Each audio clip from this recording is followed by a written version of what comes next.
Akhil engagement Zainab రౌజీ అనే అమ్మాయితో జరిగినట్టుగా నాగార్జున ప్రకటించారు.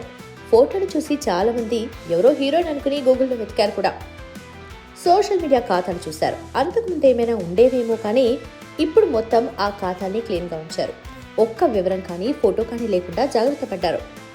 అయితే గూగుల్లో అదే ఇంటి పేరుతో ఉన్న వ్యక్తి ప్రభుత్వంలో కీలకంగా వ్యవహరించినట్టుగా బయటపడింది.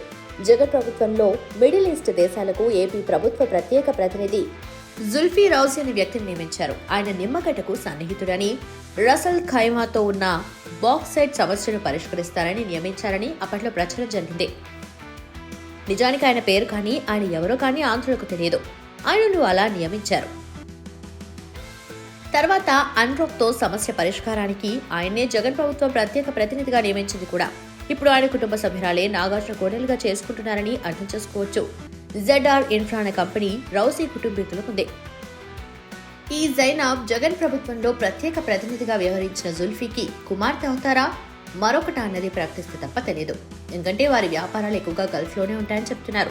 నిమ్మగడ్డ ప్రసాద్తో ఎక్కువ వ్యాపార సంబంధాలు జుల్ఫీ రౌజీకి ఉన్నట్టుగా తెలుస్తోంది. నిమ్మగడ్డకు నాగార్జున మంచి స్నేహితులు. తర్వాత బాక్సెట్ సమస్య పరిష్కారం కోసం ఆయన వీరి టీంలో కలిశారు.